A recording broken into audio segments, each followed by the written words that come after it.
अस्सलामुअलैकुम, good morning, सुबह बखैर everybody, welcome to Geo Pakistan with Huma and Abdullah. अच्छा, जिस तरह मैंने आपको कहा ना, इसी तरह जब लोग मुझे कहते हैं मैं भी ये कहता हूँ। अच्छा, तो मैंने अब्दुल्ला से पूछा, अब्दुल्ला क्या बात करनी है, कोई बात हम शुरू में कर रहे थे तो एकदम से कहते हैं मैंने आज शो शुरू करना है, बिटकॉइन की बात करनी है। मतलब क्यों करनी है भाई, Monday morning, what do you want to say about bitcoin? अच्छा, क्योंकि ओवर द वीकेंड जो है जो भी मिलता है नौजवानों में, आपको पता है ना, क्रिप्टो करेंसी और नौजवानों के क्या, बहुत से लोगों में इसका बड़ा क्रेज़ है और बहुत से लोग इस सारे सिस्टम को समझते हैं और इससे फ़ायदा भी सॉर्ट ऑफ उठा रहे हैं। बहुत से लोगों ने बहुत पैसे डुबोए भी हैं और बात तो ऐसे मिले मुझे जिन्होंने एक दिन पहले इन्वेस्टमेंट की थी मार्केट क्रैश करने से, और सुबह जब वो उठे तो वो हक्का बक्का रह जाए। ये किसकी बात हो रही है? रह गए, हमारे एक दोस्त है, उनकी हक्का बक्का रह गया कि ये हुआ क्या उनके साथ। तो लिहाजा जब चीज़ पूरी समझ ना आ रही हो तो मत कीजिए। आपको पता है कि at least honestly I don't get it my self, although काफ़ी लोगों ने एक्सप्लेन करने की कोशिश की है, लेकिन अभी ये बता दूं कि जब बहुत ज़्यादा हाइप हुई है तो तब एक बिटकॉइन $60,000 का हुआ था, whatever that means to you. इस वक्त 35,000 का है। 35,000 और मार्केट बिल्कुल क्रैश कर गई। और टेस्ला का भी जाहिर है इसमें एक अहम किरदार है। मैंने थोड़ा सा इसको समझने की कोशिश की, फिर लोगों ने मुझे बताया कि ऑल्दो अभी इसको लीगल स्टेटस पाकिस्तान में हासिल नहीं है, लेकिन blockchain transactions are probably the future of the world. So ठीक है, आपको टेस्ला वाला गेम पता है? टेस्ला में हुआ ये, टेस्ला तो पसंद है आपको, लेकिन Tesla was taking bitcoins as a mode of transaction, as an अगर आपने टेस्ला खरीदनी है तो आप बिटकॉइन में ट्रांजैक्ट कर सकते थे, वो दे के आप टेस्ला खरीद सकते थे, लेकिन फिर टेस्ला ने ये बंद कर दिया और the market crashed as well. Did you get anything Abdullah just said? वैसे आधी चीज़ें मुझे भी लोग डिस्कस करने की कोशिश करते हैं, सब जाने की समझ में नहीं आती। So if you have more information, but there is one guy, Waqar Zaka, knows actually a lot about Bitcoin. I don't want to hear anything from वकार ज़का। मतलब अगर कुछ हाँ, ये जरा समझाना भी क्रेडिबिलिटी पे सवाल आते हैं, लेकिन ही knows की बात सुननी चाहिए। वैसे आपस की बात ये, अगर तो मैं तो चलो हम लोग मजाक थोड़ा सा कर रहे हैं इधर, लेकिन if you are actually interested, speak to the experts. मतलब don't go on some famous personality और हूएवर सेइंग व्हाटएवर। आप एक्सपर्ट्स की सिर्फ सुने और समझ के ये चीज़ें करें, वरना लॉस देख रहे हैं आप ये क्या क्या है। अच्छा जी, और कुछ इसके हवाले से? और बहुत कुछ है, और कराची में लिटरली, बाकी लाहौर और गिरदोनवा, कल मेरे कुछ दोस्त आए लाहौर से और वो कह रहे हैं कि ज़मीन आसमान का फ़र्क है। परसों रात लाहौर में अचानक से मौसम ऐसा हो गया था बारिश के बाद कि पंखे में भी ठंड लग रही थी, और यहाँ पे बेपनाह गर्मी है, मतलब और हब्स वाली वाहियात गर्मी। I don't even want to get into कि how depressing this गर्मी है जो इस वक्त इधर पड़ रही है, और ख़ासतौर पे जब बाकी मुल्क से वाकई, मतलब लाहौर वाले, इस्लामाबाद में चलो अच्छा मौसम होता ही है, यू एक्सपेक्ट दैट, लेकिन लाहौर वालों को ये कहना है कि हमने मई के एंड तक इतना अच्छा मौसम एक्सपीरियंस नहीं किया। तो वो सुन के सोच ही लें कि हमारे साथ क्या होता है, कि खून खोलता है कि what is happening, and we are happy for you, we are not too happy for ourselves. मैं बहुत ही खूबसूरत ये मेलोडी, आवाज़ मेहदी हसन खान साहब की, beautiful. Yeah but whenever you see Rangeela, may be उनकी इंटेंशन थी कि नहीं थी, ऑब्वियसली कॉमेडी किंग तो हमने उनको कह ही दिया, but why is it you would even look at him and start laughing, because आप एक्सपेक्ट कर रहे हो कि यहाँ कुछ होने वाला है। तो वो वाला अभी भी मैं देख रही थी तो कुछ क्लिप्स में पुराने ज़माने की क्वालिटी जो है ना, वो ज़रा फेशियल एक्सप्रेशंस का भी उसमें बड़ा अहम किरदार होता था, और ना सिर्फ कमेडियन और अदाकार तो कमाल थे ही, डायरेक्टर भी बहुत अच्छे थे। अच्छा जी, लेकिन अभी हम ज़रा बात करेंगे क्योंकि कुछ पिछले 2-3 दिन से हुकूमती वज़रा, मुशीरान, तर्जुमान बहुत खुश हैं, खुशी के शादियाने बजा रहे हैं, और अगर वाकई ऐसा है तो फिर पूरे पाकिस्तान को खुश होना चाहिए कि इतनी ख़राब सूरत हाल में भी पाकिस्तानी मईशत कुछ संभलने के इशारे दे रही है। लेकिन आपको बताएं कि ख़राब माशी सूरत हाल और बढ़ती महंगाई PTI हुकूमत का बड़ा चैलेंज रहा, और रही सही कसर कोरोना ने पूरी कर दी थी। शरह नमू मनफी आदाद में चली गई थी, और 3 साल में हुकूमत को 4 वज़ीर ख़जाना भी लाने पड़े। अब अचानक हुकूमत ने मईशत ऊपर जाने का इतना बड़ा दावा कर दिया। वफाकी वज़ीर ख़जाना शौकत तरीन के मुताबिक इकॉनमी 3.94% से तरक्की कर रही है, 3.94। अच्छा, दावे पे आप बिल्कुल यकीन करें, आप अपनी तहकीक भी करें, लेकिन अगर ट्रैक रिकॉर्ड देखें तो माशाल्लाह इक़्तिदार में आने से पहले के दावे भी याद रखने चाहिए आपको। वज़ीर आज़म इमरान खान साहब के, और उसके आने के बाद वाले दावे भी और वादे भी याद रखने चाहिए। लेकिन फिर भी अगर आपका दिल मांगता है तो आप इन दावों और वादों पर भी यकीन करें। खैर ये तो ज़्यादा स्टेटिस्टिक्स पे ही बेस करेगा। आपको ये भी बता दें कि शौकत तरीन साहब का ये भी कहना है कि अगले साल माशी ग्रोथ जो होगी वो 5% हो सकती है। जो अगर ऐसा हुआ that would be great for the country. सुन ले उन्होंने क्या कहा। हाउसिंग के ऊपर तवज्जो दी, एग्रीकल्चर पे तवज्जो दी, जो इंडस्ट्री थी स्पेशली एक्सपोर्ट इंडस्ट्री उस पर तवज्जो दी। तो उससे हुआ ये कि आपकी स्टेबलाइजेशन के साथ साथ एक ग्रोथ भी आना शुरू हो गई है।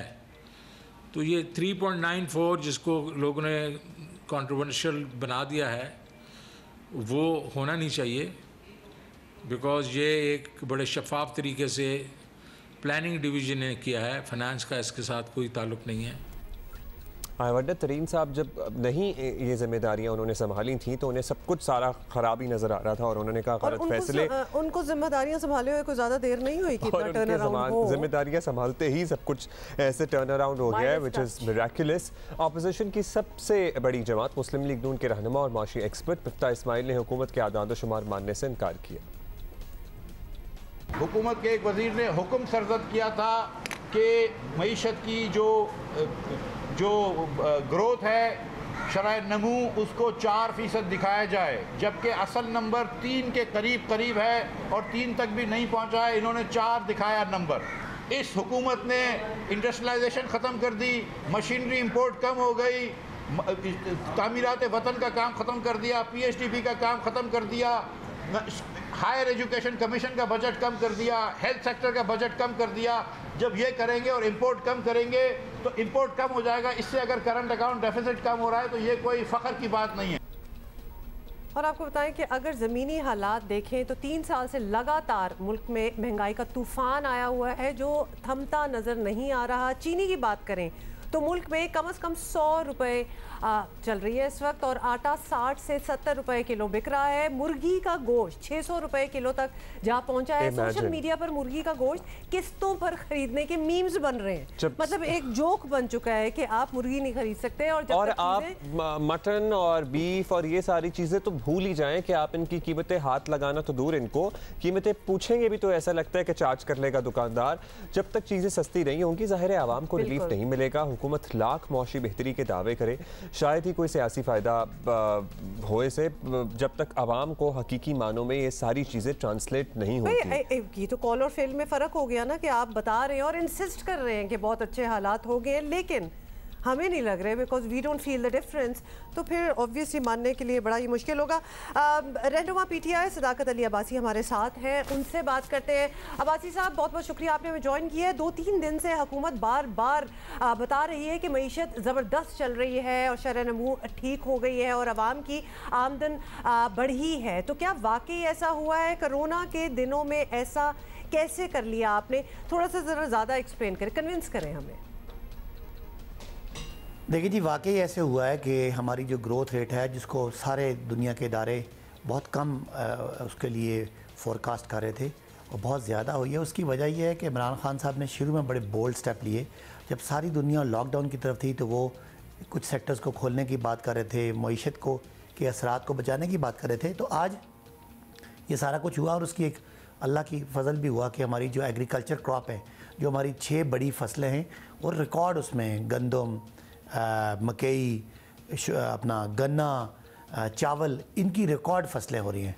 लिहाजा एग्रीकल्चर सेक्टर और साथ साथ जो लार्ज स्केल मैन्युफैक्चरिंग जो थी LMS था वो बड़ी तेज़ी से उसने ग्रो किया, जो इंसेंटिव दिया ख़ासकर कंस्ट्रक्शन को और सीमेंट इंडस्ट्री को और आपकी ऑटोमोबाइल को, उसकी वजह से बहुत बड़ा असर पड़ा। और साथ साथ जब ये एग्रीकल्चर और मैन्युफैक्चरिंग जब ये ग्रो करते हैं तो साथ जो सर्विस सेक्टर है उसने भी ग्रो करना था। तो अल्लाह का फजल है कि पाकिस्तान जो है वो इतने बड़े खसारों से निकल के आज खसारे भी ख़त्म हो गए और पाकिस्तान जो है वो उसमें शरह नमू भी वो होगी जो इंशाअल्लाह आने वाले दिनों में इस मुल्क को गुर्बत से और बेरोज़गारी से और जो आपकी पसमानदगी है उससे निकालेगी। अच्छा अब्बासी साहब, इस पे तो सर्टनली फिर आप लोग मुबारकबाद के मुस्तहिक हैं, लेकिन अगर मईशत इतनी ठीक जा रही है तो जाहिर है वो 2-4 दिन में तो हुआ नहीं है या 2-4 हफ्ते की तो कहानी है नहीं।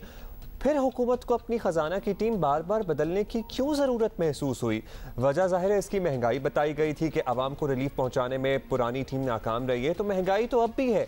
अब कौन सा आवाम को रिलीफ पहुँचाए? तो हफीज़ शेख साहब, असद उमर साहब का क्या कसूर था? क्योंकि अल्टीमेटली ऐसा लग रहा है कि फिर उन्होंने काम ठीक किया होगा।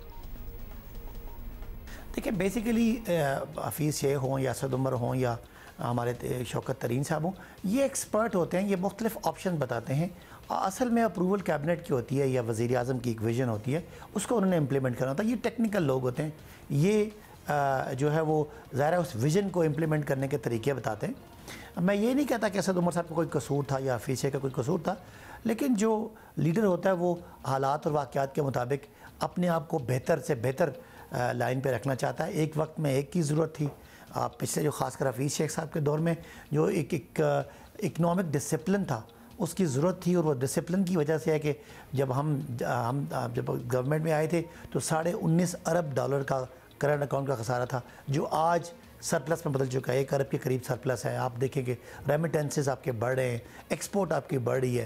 तो ये सारी चीज़ें जो हैं ये क्रेडिट हफीज़ शेख को जाता है। लेकिन आज हमने एक नया, समझ लें हमारी मईशत की गाड़ी को एक नया ड्राइवर रख लिया जो और फास्ट पेस पे जाना चाह रहा है, जो महंगाई को कंट्रोल करेगा और प्रो ग्रोथ पॉलिसी लेके आएगा। तो ये मुख्तलिफ वक्तों में मुख्तलिफ पॉलिसीज़ हैं। लीडर अपने विजन को इम्प्लीमेंट करने के लिए अपने जो एक्सपर्ट हैं उनको बदलते रहते हैं। तो ये इसको आप समझें कि 3 मुख्तलिफ सिचुएशन थी और 3 मुख्तलिफ लोग थे। ठीक है, बिल्कुल। अब्बासी साहब, आपकी सब बातें मान ली जाएं, मान लिया जाए कि मईशत ठीक ठाक चल रही है, लेकिन फिर भी ये तो नहीं माना जा सकता कि आवाम को इसका फल मिल रहा है। महंगाई कम हो गई है, हर तरफ खुशहाली आ गई है, ये सब कुछ नहीं हुआ। तो माशी तरक्की का समर आवाम तक कैसे और कब पहुँचेगा? देखिए, ये टेक्निकल बात है, और आप जैसे पढ़े लिखे लोग और मीडिया पर्सन लोगों को समझा सकते हैं कि मईशत जब ठीक होती है तो एकदम से उसका असरात नहीं होते। मईशत जब ख़राब हुई तो लोगों को महसूस नहीं हुआ। आप देखें ना कि जब अब ये गवर्नमेंट आती है तो करंट अकाउंट खसारे के अलावा मुल्क के रिज़र्व इतने कम हो गए थे कि खुदा न खासा पाकिस्तान दिवालिया हो जाता। आप सोचें डॉलर 300 रुपये का हो जाता, महंगाई कहाँ जाती। तो वो असरात को कम करने के लिए मईशत को ठीक किया। मईशत को ठीक इसलिए नहीं किया कि हमने कोई लंदन या किसी और मुल्क में असासे बनाने, इसीलिए ठीक किया कि इस आवाम को रिलीफ मिलेगा। और मईशत नाम ही आवाम की ओवरऑल कलेक्टिव ख़जाने का। तो इसके ज़ाहिर है मैं नहीं कह सकता कि असरात आवाम तक पहुँचें। असरात कम अज़ कम बुरे असरात से आवाम, बहुत बुरे असरात से आवाम बच गए। अब उम्मीद की जा सकती है कि अगर ख़जाना बेहतर हो रहा है तो इसके असरात आवाम पे आएंगे। लेकिन खुदा न खास्ता अगर ये जो कुछ हुआ पिछले 2 साल में ये ना करते तो बहुत बुरे कॉन्सिक्वेंसेस थे। अब बहुत सारे मुल्कों की तारीख दे सकते हैं जहाँ पे galloping inflation, run away inflation आ जाते हैं, इतना ज़्यादा महंगाई आ जाती है कि वो मुल्क की करेंसी ख़त्म हो जाती है। तो ये सारी सिचुएशन थी। अल्लाह का फजल है, पाकिस्तान आज स्टेबल है और मज़ीद स्टेबिलिटी आएगी। और ये स्टेबिलिटी आवाम के लिए ही है, इसमें किसी हम ख़वास की बात नहीं कर रहे या किसी कैबिनेट की बात नहीं कर रहे या इशराफिया की बात नहीं कर रहे। चलें, हुकूमती रहनुमा सदाकत अली अब्बासी साहब, आपका शुक्रिया। आपका ये कहना है कि आवाम को फिर बाद में इसके नताइज और इसके समरात मिलना शुरू होंगे। सो अभी कुछ और टफ टाइम हमें गुजारना पड़ेगा, मुझे, आपको, हम सब लोगों को। वैसे 3 साल हो चुके हैं, मुझे नहीं पता वो बाद में इसके जो असरात हैं, अच्छे असरात वो मिलेंगे, वो बाद कब आएगा अगली हुकूमत में। चलें, इतनी देर तक हम वेट करना ना, आप लोग शुरू कर देना, हम आपको और बातें बताते हैं। जैसे कि वैक्सीनेशन की हौसला अफजाई के लिए लाहौर की सुपरमार्केट एसोसिएशन ने बड़ा ही एक इंटरेस्टिंग इक़दाम उठाया है। और ऐसा होना चाहिए, ना सिर्फ ऐसा होना चाहिए बल्कि मैं कहता हूँ उन लोगों को कारोबार भी खोलने की इजाज़त होनी चाहिए मुकम्मल तौर पर। इंडोर भी डाइनिंग खोल दें, और भी जो चीज़ें बंद हैं जो जहाँ पे वो दुकानदार और सारा स्टाफ वैक्सीनेटेड है, और उन्हीं लोगों को आने की भी इजाज़त हो जो वैक्सीनेटेड है। सो इक़दाम ये उठाया है कि लाहौर की सुपरमार्केट वालों ने कि वैक्सीन कराने वालों को खरीदारी पर कमिश्नर लाहौर कैप्टन मोहम्मद उस्मान की हिदायत के मुताबिक खुसूसी डिस्काउंट मिलेगा। बहुत अच्छी बात है। सही है जी। That's a good incentive. Yes, supermarket association के वफ्द की लाहौर कमिश्नर से मुलाकात में वैक्सीन सर्टिफाइड लोगों के लिए ये अनोखी सी ऑफर सामने आई है। और वैक्सीन लगवाने वालों के लिए दुनिया भर में तरह तरह के इंसेंटिव्स हमने आपको बताया है, पहले भी मुतारिफ करवाए जा चुके हैं। पाकिस्तान में इस नौयत का पहला इक़दाम है। आई होप कि अक्रॉस द बोर्ड जो भी बड़े बड़े स्टोर्स हैं वो सारे इस ऑफर पे आवाम को फ़ायदा पहुँचाएं। लेकिन I just want to know कि क्या चेक करेंगे सुपरमार्केट वाले कि इनकी वैक्सीनेशन, वो कार्ड दिखा देंगे आई एम श्योर, या फिर वो जो ये एक्चुअली पता कर भी लेते हैं। कमिश्नर लाहौर कैप्टन उस्मान हमारे साथ हैं। बहुत बहुत शुक्रिया आपने पे ज्वाइन किया है। लाहौर में ताजिर हजरात ने बड़ी पेशकश की है कि वैक्सीन सर्टिफाइड लोगों को रियायत या डिस्काउंट्स दिए जाएं, तो अगर ऐसा हो जाता है तो कितनी हौसला अफजाई होगी लोगों की वैक्सीनेशन के लिए, आपको क्या लग रहा है? मेरे हिसाब से तो बड़ा खुशाइंद होगा और इस वक्त दुनिया में मुख्तलिफ काफ़ी सारे ममालिक के अंदर इस तरह का इंसेंटिव जो है वो देखने को मिलता है। दुबई है, टर्की है, इज़राइल है, अमेरिका है, यूरोप के अंदर बहुत सारे ऐसे स्टोर्स हैं जो डिस्काउंट्स ऑफ़र कर रहे हैं और ये अच्छा होगा अगर हमारे पास भी ऐसा होता है। तो बेसिकली ना सिर्फ ये कि ये बिज़नेसेस को इनकरेज करेगा कि वो SOP पे कंप्लायंस करें। जब आप ये ऑफ़र करेंगे तो आप काइंड ऑफ ये एक सर्टिफिकेट देंगे लोगों को, ये काइंड ऑफ अपनी तरफ से एक वॉलंटियर करेंगे कि आप एक रिस्पॉन्सिबल सिटीज़न हैं, एक रिस्पॉन्सिबल बिज़नेस चला रहे हैं जिसमें आप चाहते हैं कि आप ऐसे लोगों को इनकरेज करें जो वैक्सीनेट होकर आए हैं। तो ऑब्वियसली वहाँ पर आप SOP कंप्लायंस भी करेंगे, मास्क भी पहनेंगे। तो मेरे हिसाब से तो ये बड़ा पॉजिटिव और बड़ा अच्छा जेस्चर है और इससे ना सिर्फ लोगों को इनकरेजमेंट मिलेगी बल्कि हमारी जो वैक्सीनेशन की ड्राइव है उसके अंदर भी लोगों को इनकरेजमेंट मिलेगी, लोगों को एक इंसेंटिव होगा कि उन्होंने अपने आप को जल्द से जल्द वैक्सीनेट कराना है। अच्छा उस्मान साहब, ये बताइएगा कि लाहौर ज़ाहिर है उन शहरों में शामिल है जहाँ कोरोना की तीसरी लहर ने बहुत तबाही मचाई, बहुत केसेस सामने आए, तो अब इस इंसेंटिव के बाद और अब सूरत हाल के बाद क्या देख रहे हैं आप? शहरियों ने वैक्सीन की तरफ ध्यान दिया है या अभी भी रिलक्टेंस है? क्या ऑब्जर्वेशन है आपकी टीम की? Obviously there is an increase. At the same time दो और बातें इसके साथ बड़ी इंपॉर्टेंट होती हैं। एक तो नंबर बहुत इंपॉर्टेंट है कि कितना ज़्यादा वैक्सीनेशन सेंटर्स आपने बनाए हुए हैं, कितनी ज़्यादा तादाद में बनाए हुए हैं ताकि लोगों को सहूलत हो। और दूसरी ये बात होती है कि आपने वैक्सीनेशन सेंटर पर सहूलियात कैसे दी हुई हैं। अगर आपको याद हो तो जब एक्सपो सेंटर पे स्टार्ट हुआ तो हम शुरू में एक्सपेक्ट नहीं कर रहे थे कि लोग इतनी ज़्यादा तादाद में आएंगे। उसकी वजह ये थी कि एक्सपो सेंटर की जो फैसिलिटीज़ थी वो लोगों को इतनी पसंद आई कि लोगों ने वहाँ से वैक्सीनेशन के बाद अपने प्राइवेट सोशल मीडिया अकाउंट्स पे अदरवाइज़ इतनी ज़्यादा मशहूरी की कि यहाँ पर इतना अच्छा निज़ाम है कि आपने देखा 3-4 दिन के अंदर अंदर वहाँ पे सिस्टम चोक कर गया। इतना ज़्यादा लोग वहाँ पर आए कि हमें एक दिन वहाँ पर स्पेशल एफर्ट करके अपनी जो है वो कैपेसिटी को वहाँ पे इंक्रीज़ करना पड़ा। हम खुद भी एक्सपेक्ट नहीं कर रहे थे। उसकी बुनियादी वजह ये थी कि सेंटर पे इतनी अच्छी सर्विस थी कि लोग उस सर्विस की तारीफ़ कर रहे थे और उस तारीफ़ की वजह से कॉन्फिडेंस बिल्डिंग हो रही थी। और एक और जो पार्ट है वो है कि हम जो वैक्सीन्स एडमिनिस्टर कर रहे हैं उसके बारे में लोगों को बारहा ये एडवोकेसी कर रहे हैं, बार बार बता रहे हैं कि दुनिया में जितनी भी इस वक्त वैक्सीन, ख़ास तौर पे पाकिस्तान में जो वैक्सीन हम अवेलेबल करा रहे हैं, जो लगा रहे हैं अपने सेंटर्स पे, वो सेफ़ हैं, उनकी एफिकेसी भी ठीक है और वो किसी भी किस्म का कोई इमीडिएट साइड इफ़ेक्ट उसके अंदर रिपोर्ट नहीं हुआ। इसलिए जैसे जैसे आप वक्त गुजर रहा है आप देख रहे हैं कि रोज़ाना की बुनियाद के ऊपर हमें इंक्रीज़ नज़र आ रहा है in the people who are getting vaccinated on a day to day basis. ज़बरदस्त बात है। उस्मान साहब ये भी बताइएगा कि शहरियों को वैक्सीनेशन की तरफ लाने के लिए ताजिर हजरात तो इंसेंटिव्स दे रहे हैं, इंतज़ामिया भी कुछ कर रही है, ये हम आपसे पूछना चाहते हैं। वैक्सीन सर्टिफाइड लोगों के लिए कोई सरकारी सहूलियात वगैरह का प्लान है? जी बिल्कुल। इस हवाले से मैं एक दो बातें ज़रूर करना चाहूँगा। एक अच्छा प्रपोज़ल ये होगा कि हम इनके साथ बैठ के इनकी जो तजावीज़ हैं वो तजावीज़ हम आगे ज़रूर पेश करें। एट द सेम टाइम हमने ये भी देखना है कि ये जो इस वक्त हमारा फ्रेमवर्क चल रहा है वैक्सीनेशन का, उसमें हमने जब लोगों को वैक्सीनेट करते हैं तो कोई ना कोई इंसेंटिव जो है वो लोगों को ऑब्वियसली उस वैक्सीनेशन का मिलना चाहिए। उस हवाले से इनकी तजवीज़ जो हमारे पास आई है वो इस वक्त ज़ेर गौर है और हम एक्सपेक्ट कर रहे हैं कि हम ये तजवीज़ जो है वो NCOC को भी पेश करेंगे। आपको पता है कि ओवरऑल एक फ्रेमवर्क है जिसमें हमारे पास तमाम जो मामलात हैं वो कैबिनेट कमेटी की अप्रूवल से फील्ड में आते हैं।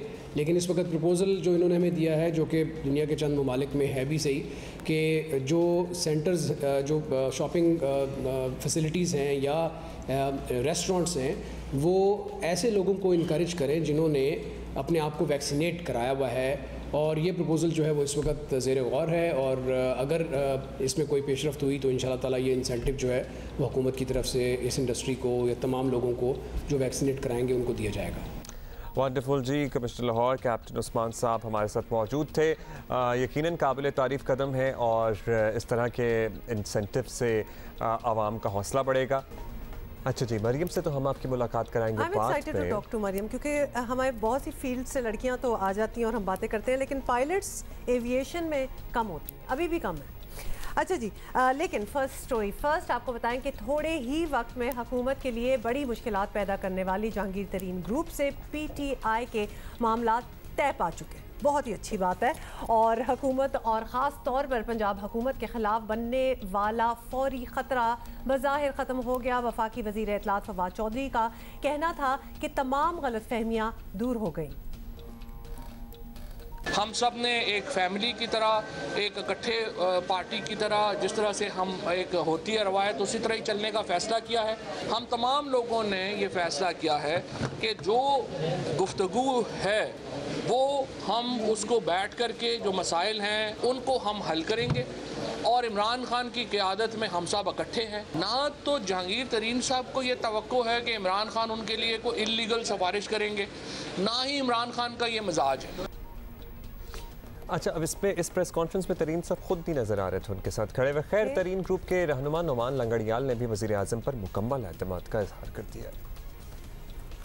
जिस तरह ये दो मेरे भाई यहाँ तशरीफ़ लाए हैं, हम इन पे और वज़ीर आज़म पाकिस्तान पे एतमाद का इजहार करते हैं और उम्मीद करते हैं कि पंजाब में जिस तरह की कोई गलत फहमी हमारी पार्टी के अंदर है, ये दो साहबान पॉलिटिकल माइंड के लोग हैं जिनसे हम सेटिस्फाइड हैं। ये अगर हमारे मामलात को लुक आफ्टर करने लगे तो मैं समझता हूँ ना सिर्फ ये पार्टी मजबूत होगी बल्कि इमरान खान का विजन इंशाअल्लाह ताला पाए तकमील को पहुँचेगा। अच्छा जी, आपको बताएं कि ये बातें अपनी जगह, लेकिन JKT ग्रुप में सब एक पेज पर नहीं। तरीन ग्रुप के नज़ीर चौहान पंजाब हुकूमत के खिलाफ अब भी खुलकर बोल रहे हैं। सर, मेरा ज़ाती ख्याल तो ये है कि सर अल्लाह ही मालिक है, इस चीज़ के पीछे क्या है मुझे नहीं लगता कि ये डिलीवर कर पाएंगे। मैं फिर आपको कह रहा हूँ, दिल से मेरे जब उन्होंने मुझे पूछा जी नज़ीर चौहान साहब मुझे दिल से हम अपना क्लियर करते हैं, मैं कहा जी मैं आपसे दिल से साफ़ नहीं हूँ, मैं आपसे उसकी वजह यह है कि मैं मुनाफिक नहीं हूँ। हाँ, लेकिन ये है कि आज आपसे उठ के हम जा रहे हैं, इस खुशी से जा रहे हैं और आज मैं दिल साफ़ आपसे इसलिए करता हूँ कि आपने मुझसे वादा किया है कि मैं इंशाअल्लाह ताला पंजाब में बेहतरी लेके आएंगे, तो मेरा दिल साफ़ है। चले जी, खुद ही आपने इनकी गुफ्तगू सुन ली। तहरीक इंसाफ के रहनुमा फयाजुल हसन चौहान ने नज़ीर चौहान को बड़ बोला करार दिया। वैसे कौन किसको बड़ बोला करार दे रहा है ये भी एक सोचने वाली बात है, लेकिन खैर फयाज चौहान साहब ने क्या कहा सुन लें आप जरा।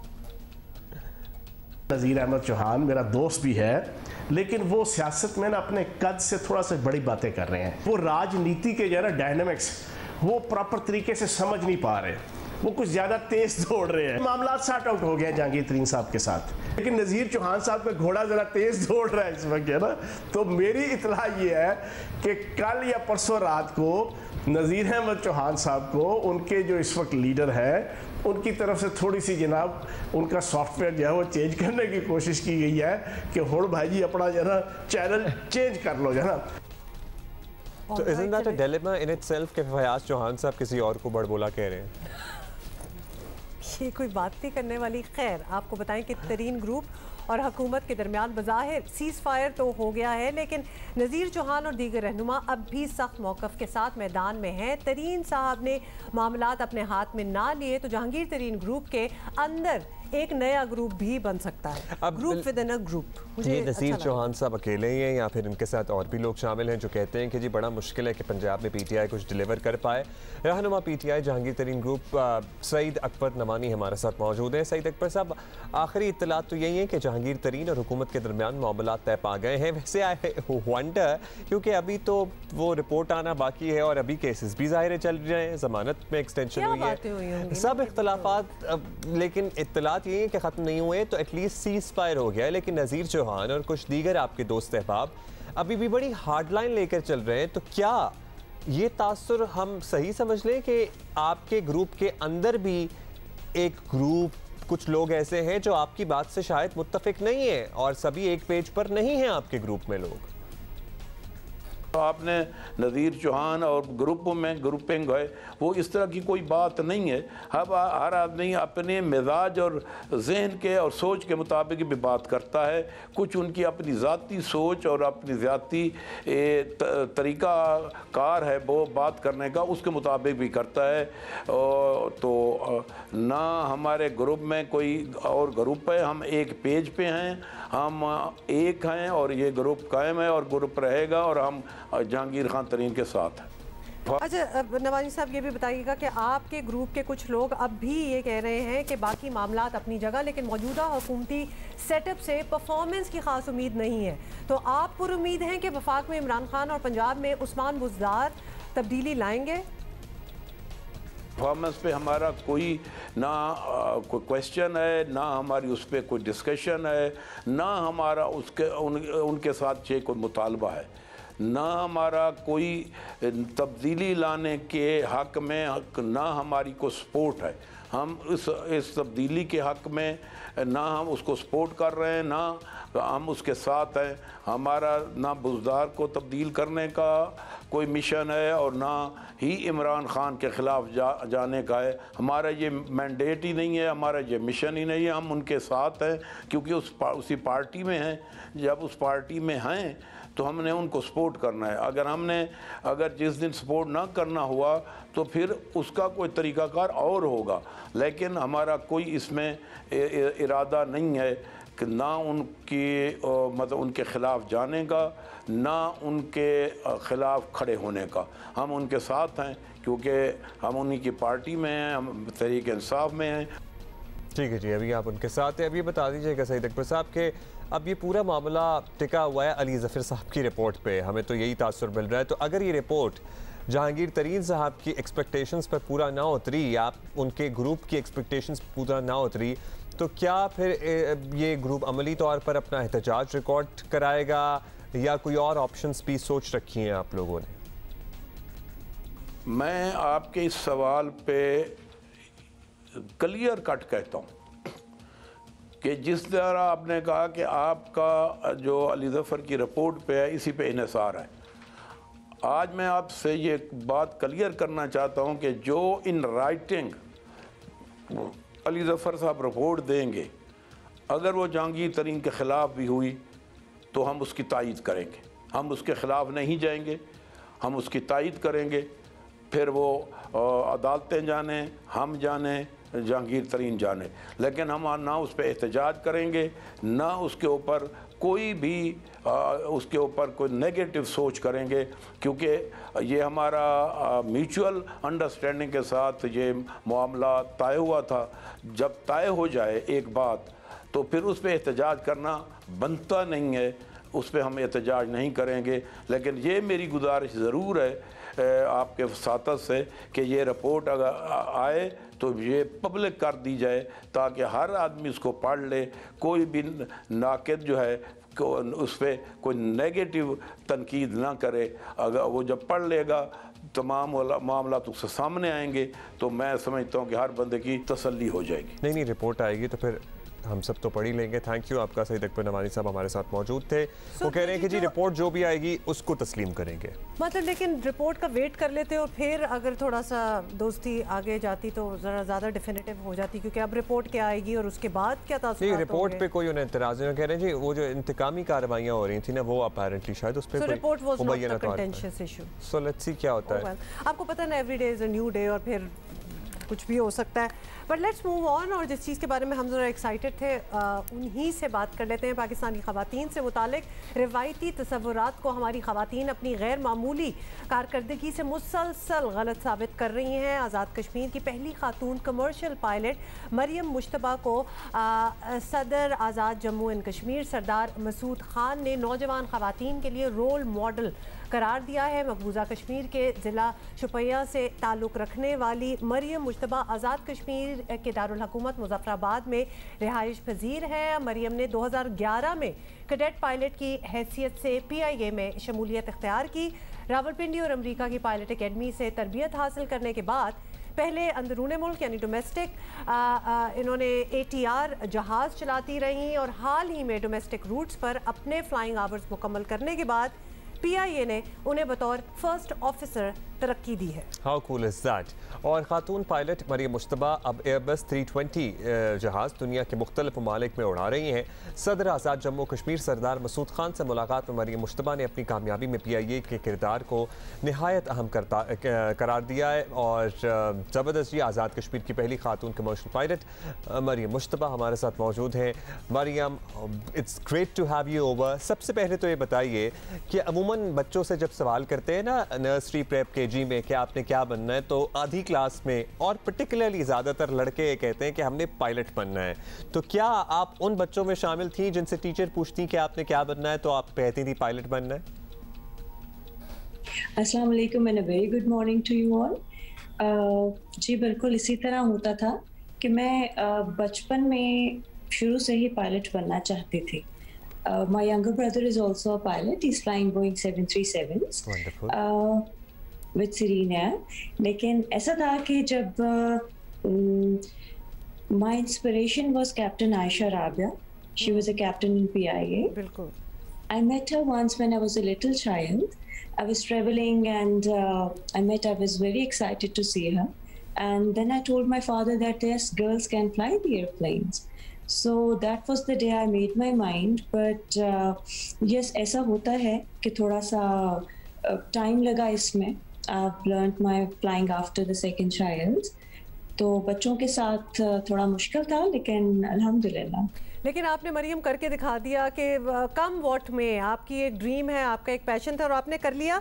लेकिन बचपन में बड़ी ड्रीम्स होती हैं और अक्सर हम ऐसी चीज़ों के लिए एस्पायर करते हैं जो कि फिर एज यू ग्रो अप लगता है कि वो इतनी अचीवेबल नहीं और है। शादी और बच्चों के बाद तो और ज़्यादा मुश्किल हो जाए, बच्चे हो जाए, मतलब इट फील्स कि life is taking you away from that dream. लेकिन आपका तो बिल्कुल उलट ही रहा। तो ये डिटर्मिनेशन जो है आपकी, उसका रीज़न क्या है कि आपको अपना ख्वाब ये याद भी रहा और आप लगी रही इसके पीछे? आई थिंक कि जब हम अपना कोई भी करियर किसी भी चीज़ में अपना माइंडसेट बना लेते हैं कि we have to do it, everyone has aims and dreams, तो by the grace of Allah Almighty अल्हम्दुलिल्लाह मुझे कभी प्रॉब्लम नहीं हुआ। और मैंने जब भी सोचा कि मुझे अब स्टार्ट करना चाहिए या तब, तो पर थोड़ा सा जो था पेरेंट्स की गाइडेंस के साथ, बच्चों को पेरेंट्स की गाइडेंस नहीं होती। My teachers, my school principal, everybody help me out.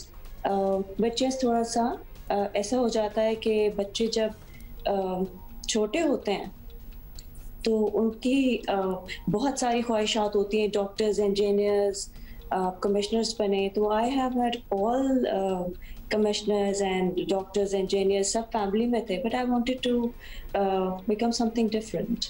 और I'm very thankful to Pakistan International Airlines कि they gave me a chance.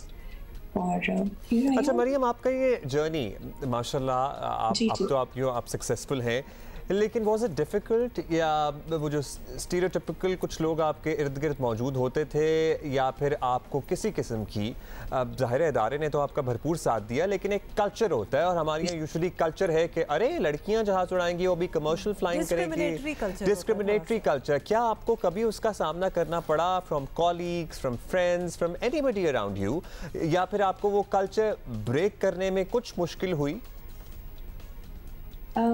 ऐसा कभी भी नहीं हुआ। My father took me to Rawalpindi flying school, और वहाँ पे मेरे flying instructor colonel Mumtaz Khan के साथ I had a first meeting. He was very encouraging and I learned flying from there. And afterwards when I joined PIA as a cadet pilot ATR, it was a very welcoming environment. बहुत अच्छे instructors. I never felt that they never made me feel that it's a woman coming here or a female around. All the first officers, all pilots, they were treated equally. But it was a very friendly and very welcoming environment.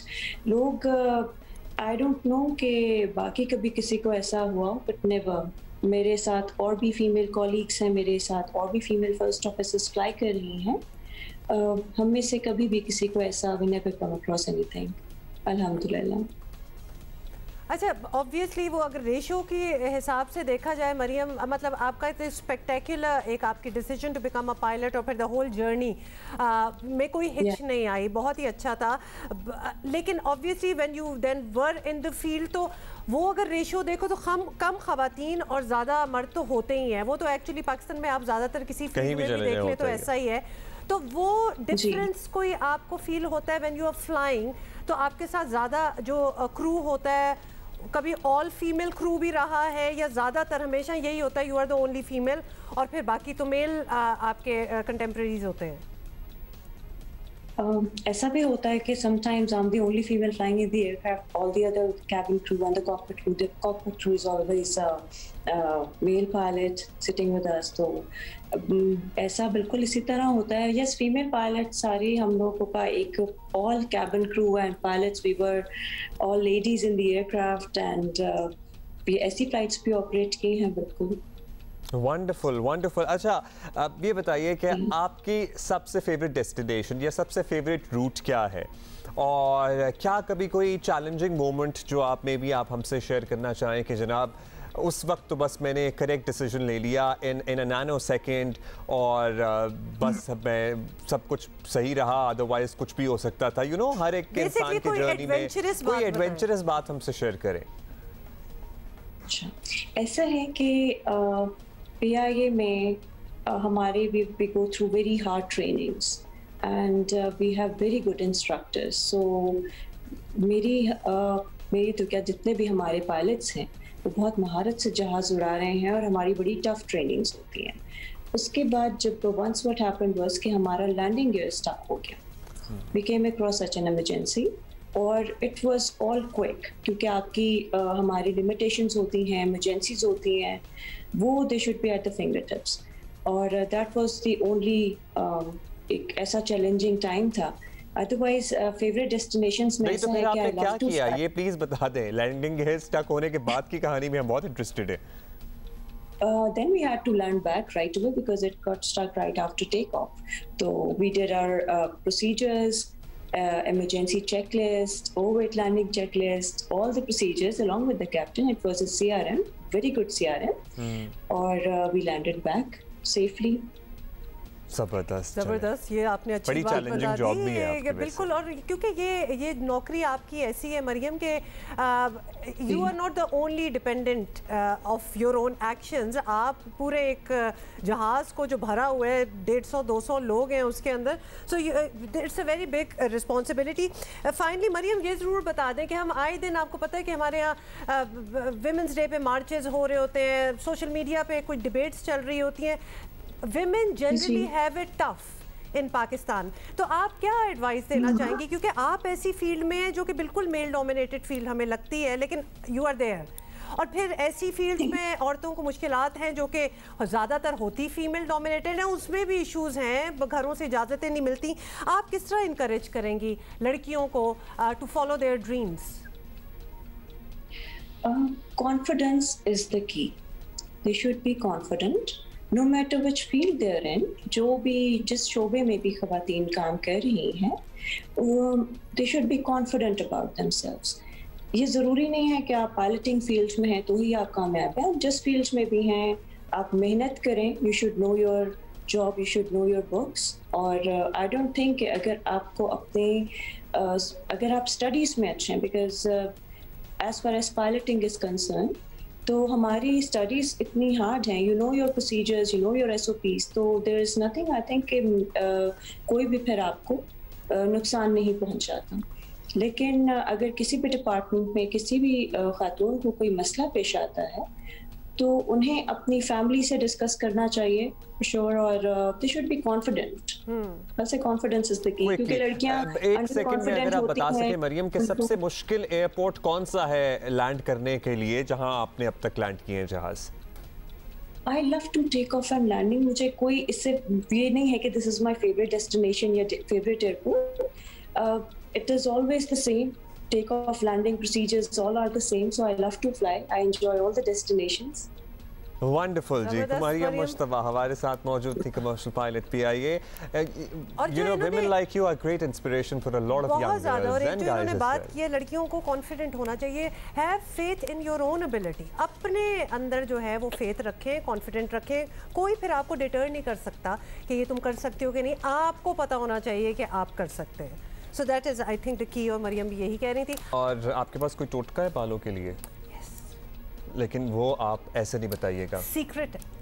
चले उस secret पे हम जरा कभी तफसीली बात करेंगे। मैं भी इनसे बड़ी देर से उगलवाने की कोशिश कर रहा हूँ कि गिरते बालों को रोकने के लिए कोई हल बताइए, या बालों को स्ट्रॉन्ग करने के लिए, लेकिन ये अभी नहीं तो फिर ना सही।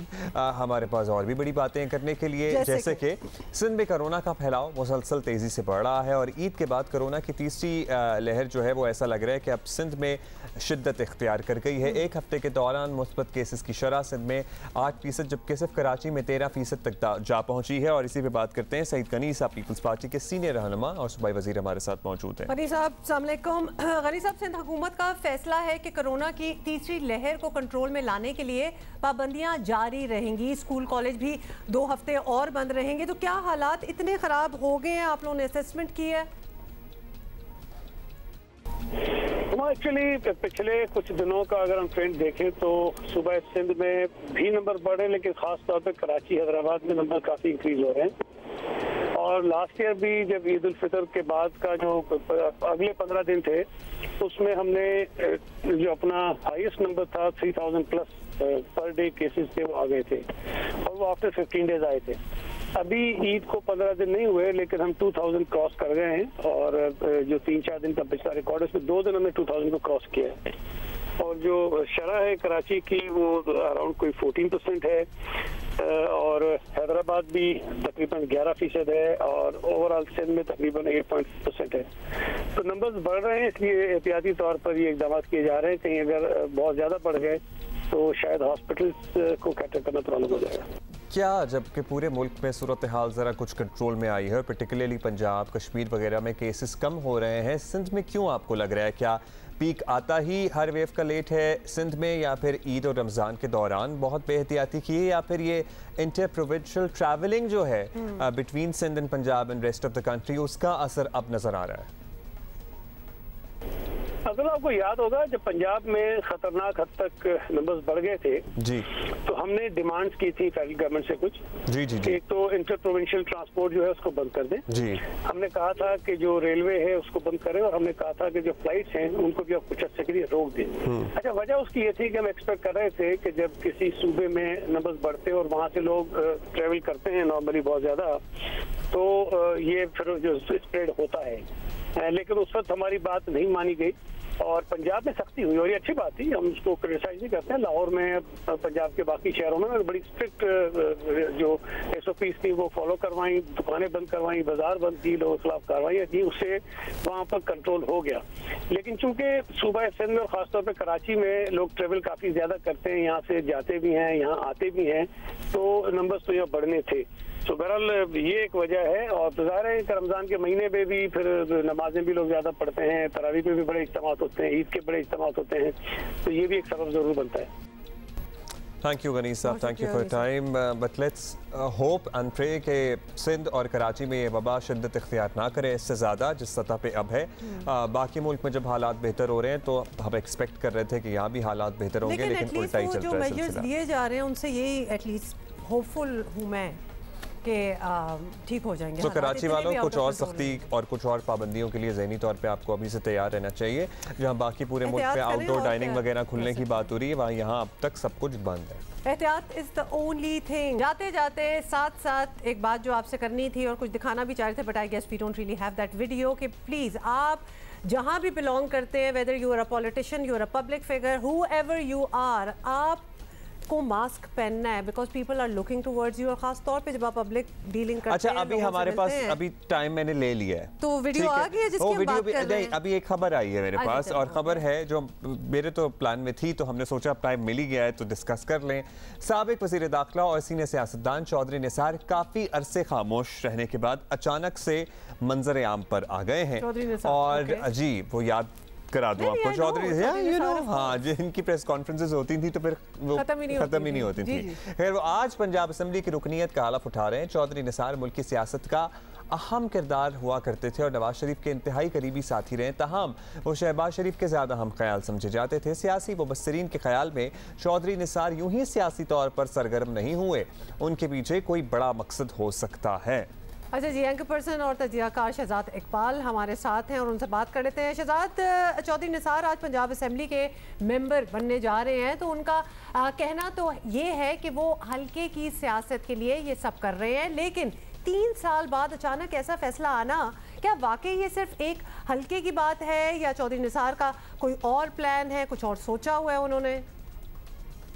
अब मुझे लगता है कि हल्के की ही बात है। इस वक्त हुकूमत एक ऑर्डिनेंस पर काम कर रही है, एक कानून पर काम कर रही है, और अगर वो कानून इन प्लेस आ जाता है तो उसका मतलब ये होगा कि कोई भी वो शख्स जो कि इलेक्शन जीता हो लेकिन वो असेंबली में आके हल्फ नहीं लेता तो फिर उसको डीसीट कर दिया जाएगा। वैसे तो हुकूमत का हदफ इसाक डार साहब है जिन्होंने सेनेटर मुंतखब होने के बाद हल्फ नहीं लिया है, लेकिन अगर ये कानून आ जाता है तो इसकी जद में चौधरी निसार साहब भी आएंगे। मेरे ख्याल से ये वो वजह है जिसके बाद चौधरी निसार साहब ने ये फैसला किया है कि तकरीबन 3 साल के बाद वो असेंबली आएंगे और हल्फ लेंगे, वरना वो डीसीट हो जाते, और डीसीट हो जाते तो इस सीट पे बाई इलेक्शन होता, और अगर चौधरी निसार साहब खुद दोबारा इलेक्शन लड़ने का फैसला करते या उनकी तरफ से कोई और उम्मीदवार आता तो वो लॉजिक नहीं बनती। अगर वाकई उन्होंने असेंबली में आना था तो दोबारा इलेक्शन लड़ने की जरूरत ही नहीं थी, और मेरे ख्याल से अवाम का रद्द अमल उस इलेक्शन में उनके खिलाफ आता, तो इसीलिए वो लॉजिक नहीं बनती। अगर उन्होंने दोबारा इलेक्शन लड़ना है, जाहिर है पहले भी मुंतखब हो चुके हैं। शहजाद, यहाँ एक नजरिया ये भी है कि चौधरी निसार अहमद वफाकी हुकूमत के बड़े ओहदों पर रहे हैं और अब भी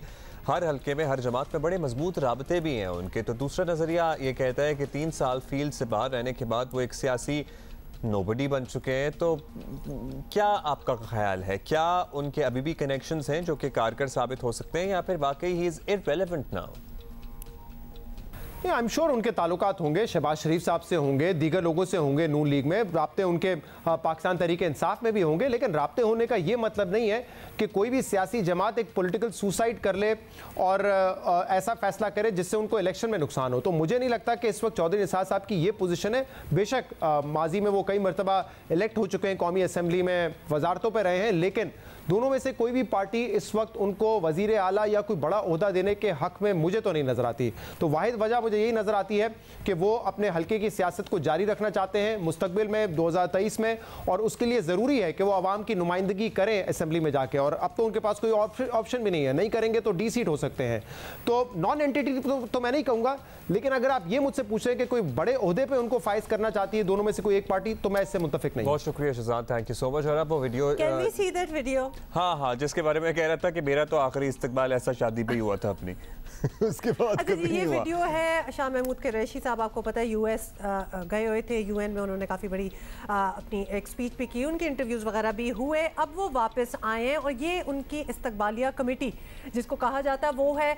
कहना सिर्फ ये था कि अव्वल तो मतलब इतने लोगों को जमा होने की क्या ज़रूरत है उनको इस्तकबाल करने के लिए, दूसरा ये मास्क किधर है जिन्होंने पहने हुए हैं वो भी नाक से नीचे, और शाह साहब आपने खुद भी मास्क नहीं पहना हुआ, मैं वैक्सीनेटेड होंगे, सब कुछ होंगे, और वो जो अब वो जंबे गफीर है खवातीन का, एक सोशल मीडिया पे जरा और ज्यादा विजुअल्स और एंगल्स हैं इसके जिसमें गले भी लग रहे हैं लोग, इनसे गले भी लग रहे हैं, हार भी, एवरीथिंग इज ऑलराइट। हम किसी पे कोई जजमेंट पास नहीं कर रहे एक्सेप्ट प्लीज अवामी नुमाइंदों को आवाम में जब एक मसला हो पर्टिकुलरली कोरोना का, उसमें जरा एहतियात करते हुए एक मैसेज देने के लिए ही एसओपीज को फॉलो करना चाहिए, और मैसेज क्या वैसे भी करने चाहिए एसओपी फॉलो। मैसेज दे दिया, सी यू टुमारो।